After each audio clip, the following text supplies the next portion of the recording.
Air force में भारत के बराबर पहुंचा पाकिस्तान। अब बड़े खतरे से कैसे निपटेगा हिंदुस्तान? एयरफोर्स के नजरिए से देखें तो एक तरीके से पाकिस्तान हिंदुस्तान के बराबर पहुंच गया है और हिंदुस्तान के लिए यह बहुत बड़े खतरे की घंटी है। क्यों यह खतरे की घंटी है? कैसे पाकिस्तान हिंदुस्तान के बराबर पहुंच गया है? इंडिया आगे क्यों नहीं है? कैसे पाकिस्तान इंडिया के बराबर पहुंच गया और यह इंडिया के लिए क्यों बहुत भयावह है, बहुत डरावना है? यह मैं आपको अपनी इस रिपोर्ट में बताता हूं, बाकायदा एक एक पॉइंटर के जरिए, एक एक ग्राफिक्स के जरिए। सबसे पहला पॉइंट कि यह मैं क्यों कह रहा हूं कि एयरफोर्स में पाकिस्तान हिंदुस्तान के बराबर आ गया, उसके पीछे की वजह है मिग 21 विमान। खबर आ रही है कि मिग 21 विमान के 2 स्क्वाड्रन, एक स्क्वाड्रन में 18 से 20 विमान होते हैं, यानी कि 2 स्क्वाड्रन लगभग 38 से 40 विमान अक्टूबर में एयरफोर्स के बेड़े से हटाए जाने वाले हैं। यह खबर आ रही है। तो मिग 21 के जाने से क्या होगा यह समझ लीजिए। भारतीय वायुसेना में मिग 21 फाइटर प्लेन का करीब 6 दशक का सफर अब खत्म हो रहा है। सोचिए कितने पुराने ये प्लेन रहे हैं। 1960 के दशक के सबसे बेहतरीन फाइटर जेट्स में से मिग 21 का नाम शुमार किया जाता था। तमाम दोस्तों, बहनों और बुजुर्गों को अस्सलामुअलैकुम। पाकिस्तान से कई गुना बड़ी इकोनॉमी, पाकिस्तान से कई गुना बड़ी आबादी, दुनिया की सबसे बड़ी जमहूरियत, ये ताने हम अक्सर भारतीयों के मुंह से सुनते आए हैं। लेकिन हकीकत ये है कि भारत से कई गुना छोटा इसका पड़ोसी मुल्क पाकिस्तान टेक्नोलॉजी और दिफाई बरतरी में भारत को कहीं पीछे छोड़ चुका।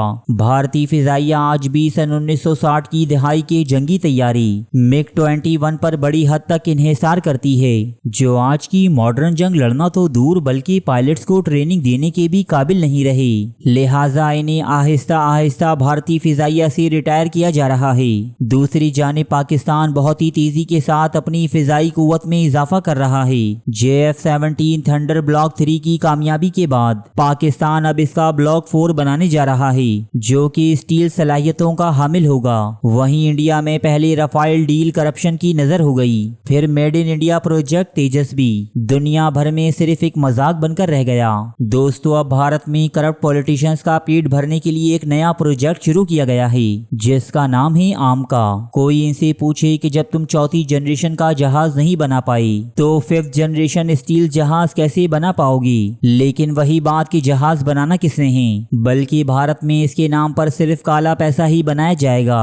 सन 2006 में रिलीज होने वाली फिल्म रंग दे बसंती का मौजू यही था, यानी भारतीय फाइटर जेट्स की डील में करप्शन। और आज यानी 20 साल बाद भी भारत वहीं का वहीं खड़ा है। भारत में कावेरी नाम के इंजन पर खूब पैसा बहाया गया, लेकिन ये इंजन आज तक काबिले इस्तेमाल ना बन सका। दोस्तों, आज पानी भारत के सर से गुजर चुका है। पाकिस्तानी एयरफोर्स न सिर्फ टेक्नोलॉजी और मॉडर्न वॉरफेयर में भारत से बहुत आगे निकल चुकी है, बल्कि ये अब तैयारों की तादाद और अददी बरतरी में भी बहुत ही जल्द भारत को पीछे छोड़कर दुनिया की चौथी बड़ी फिजाई कुव्वत बन जाएगी। भारतीय तज्जिया निगार ने इंडियन एयरफोर्स की इस कमजोरी को बहुत अच्छी तरह एक्सप्लेन किया है, तारीफ वो जो दुश्मन करे। दोस्तों, आप भी सुनिए कि भारतीय मीडिया पाकिस्तान एयरफोर्स के बारे में क्या कहता है। लेकिन जैसे जैसे तकनीक बढ़ी और एडवांस्ड फाइटर जेट आ गए, मिग 21 के एयरफोर्स से विदाई के बाद भारतीय एयरफोर्स की स्क्वाड्रन क्षमता जो है वो कम हो जाएगी। अक्टूबर के बाद भारत के पास लड़ाकू विमानों के सिर्फ और सिर्फ 29 स्क्वाड्रन रह जाएंगे। यही मैं कह रहा हूं ना, 2 स्क्वाड्रन रिटायर हो जाएंगे, सिर्फ और सिर्फ 29 स्क्वाड्रन रह जाएंगे। अक्टूबर में ये मिग 21 के 2 स्क्वाड्रन रिटायर हो रहे हैं। अब हिंदुस्तान के पास तो 29 रह जाएंगे। पाकिस्तान के पास कितने हैं? पाकिस्तान के पास 25 स्क्वाड्रन है, यानी कि बहुत ज्यादा अंतर अब इंडिया और पाकिस्तान के स्क्वाड्रन में नहीं है, एयरफोर्स में नहीं है। एयरफोर्स की ताकत में बहुत ज्यादा अंतर नहीं है। इसी वजह से परिस्थितियां थोड़ी सी भारत के लिए चिंताजनक है। अब भारत से पाकिस्तान के साथ जो भयावह हो रही है ना, बराबरी हो रही है, उस पर मैं आपको बताता हूं कि भारत पाकिस्तान के बीच ये जो बराबरी है देश के लिए बड़ी चिंता की बात है। क्यों चिंता की बात है? इसकी वजह है पाकिस्तान के दोस्त चीन के पास 66 स्क्वाड्रन है, क्योंकि चीन पाकिस्तान एक मानिए, इंडिया अलग है। इंडिया के दो दुश्मन हैं, दो फ्रंट्स पे। एक तरफ वेस्ट में पाकिस्तान और दूसरी तरफ ऊपर बैठा हुआ चीन, दोनों एक साथ मिल जाते हैं। तो चीन पाकिस्तान एक ही मान के चलिए, हमेशा पाकिस्तान का साथ हमेशा चीन देता है, हर वॉर में देता है, पीछे से देता है, सब कुछ करता है पाकिस्तान को मजबूत करने के लिए, हम सबने देखा है। तो पाकिस्तान के दोस्त चीन के पास 66 स्क्वाड्रन है और पाकिस्तान के पास तो मैंने आपको बता दिया 25 स्क्वाड्रन। एक स्क्वाड्रन में आमतौर पर 18 से 20 लड़ाकू विमान होते हैं। 2 महीने में भारत के पास, यानी कि अक्टूबर में भारत के पास 522 लड़ाकू विमान होंगे, 522।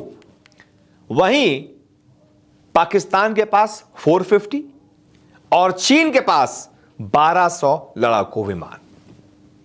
इंडिया के पास कितने, मैंने बताया आपको 522, और इधर चीन के पास 450 और 1200 चीन के हो गए। पाकिस्तान के 450, चीन के 1200, यानी कि कितने हो गए 1650।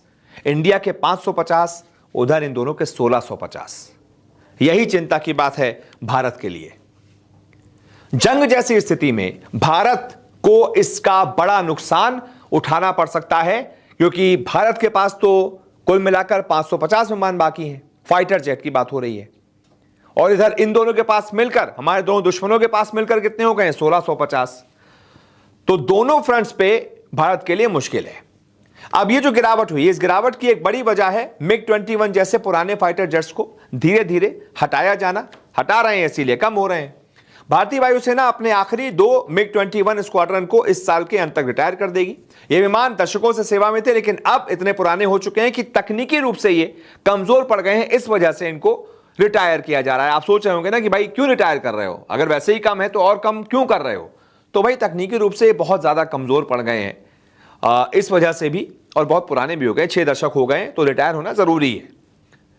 दिक्कत यह है कि जितने पुराने जहाज बाहर जा रहे हैं, उतने नए जहाज उतनी तेजी से आ नहीं रहे हैं। जा तो रहे हैं, हम रिटायर तो करते जा रहे हैं, लेकिन आप अगर 50 को रिटायर कीजिए तो 50 नए भी ले लीजिए, लेकिन ऐसा नहीं हो रहा है ना। इस वजह से दिक्कत ज्यादा बढ़ जाती है भारत के लिए। उनके नजरिए से मैं बात कर रहा हूं कि भारत के लिए दिक्कत क्यों बढ़ जाती है। भारतीय वायुसेना के चीफ AP सिंह ने साफ कहा है, बिल्कुल साफ कहा है, कि हर साल कम से कम 40 नए फाइटर जेट्स भारत को चाहिए होंगे, ताकि हमारी वायुसेना की ताकत बनी रहे। लेकिन ऐसा मौजूदा हालातों को देखकर यह जो लक्ष्य है, यह हासिल कर पाना लगभग नामुमकिन लग रहा है, बहुत मुश्किल लग रहा है। इसीलिए चिंता भारत की और बढ़ जाती है। 2015 में यह जो 126 medium multi role combat aircraft के सौदा होना था, अगर वो हो जाता, 126 हमें एयरक्राफ्ट मिल जाते तो कोई दिक्कत नहीं थी। लेकिन ये 126 एयरक्राफ्ट मिलने के सौदे को रद्द करने से बहुत बड़ा अंतर आया। ये सौदा रद्द हो गया था। तो इसके बाद हुआ क्या, हिंदुस्तान को एक तरीके से 126 फाइटर जेट्स कम मिले। फ्रांस से फिर 36 राफेल भारतीय वायुसेना के पुराने लड़ाकू बेड़े को देखते हुए कहीं से भी पर्याप्त नहीं थे। 36 ही राफेल लिए गए, लेकिन जो भारतीय वायुसेना का जो बेड़ा है उसको देखते हुए पर्याप्त थे नहीं। सिर्फ 36 से क्या होगा, डील आपकी 126 की एक तरीके से कैंसिल हुई है और लिए आपने 36 हैं, तो कैसे बैलेंस बैठेगा। वहीं भारत ने 26 और राफेल का ऑर्डर दिया है। ये प्लेन नेवी के लिए होंगे, लेकिन अभी तो ये ऑर्डर दिया है ना, आएंगे कब, हमारे पास मौजूदा कब होंगे, ये बहुत बड़ा सवाल है। दूसरी तरफ 114 बहुउद्देशीय लड़ाकू विमान खरीदने की योजना है, लेकिन इस पर कोई भी प्रगति अभी नहीं हुई है।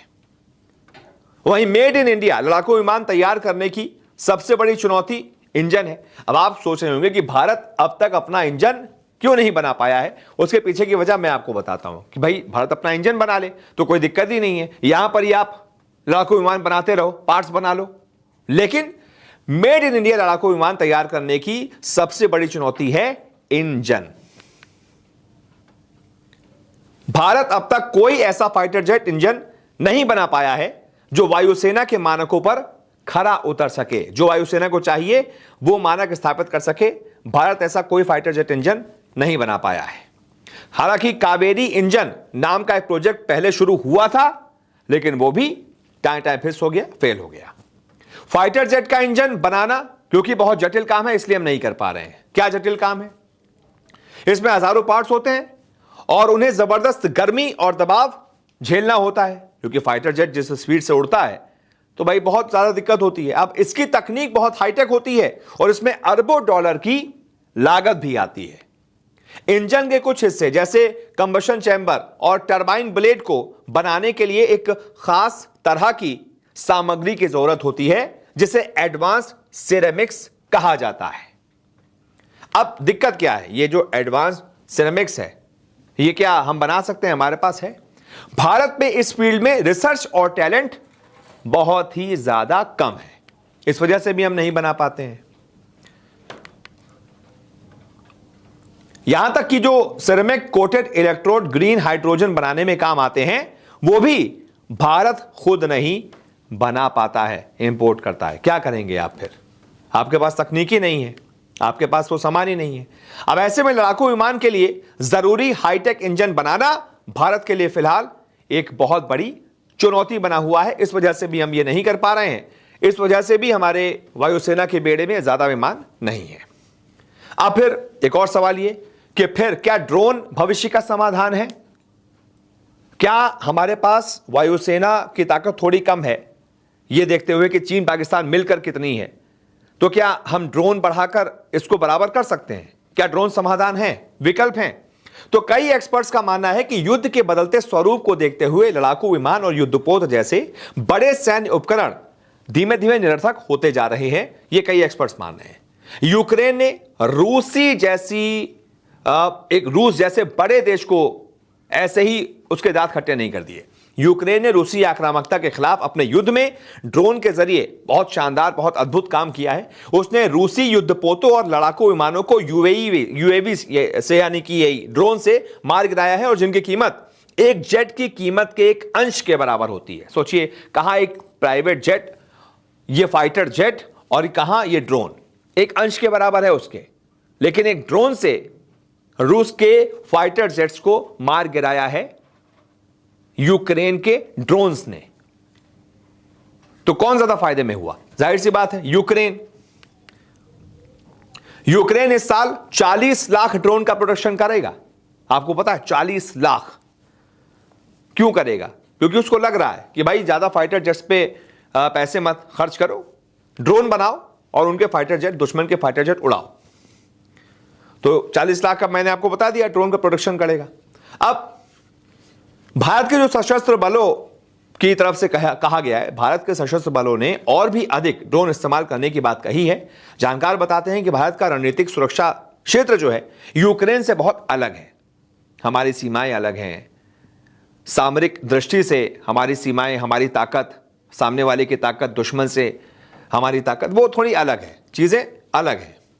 इसके अलावा लड़ाकू विमान एक ऐसी भेदक और आक्रामकता प्रदान करते हैं जो ड्रोन नहीं दे सकते, वो ताकत ड्रोन नहीं दे सकते। तो जाहिर सी बात है फिर आपको फाइटर जेट लेने ही पड़ेंगे। इसलिए वास्तविकता यह है कि फाइटर प्लेन के मामलों में भारत पाकिस्तान लगभग बराबरी पर आ गए हैं।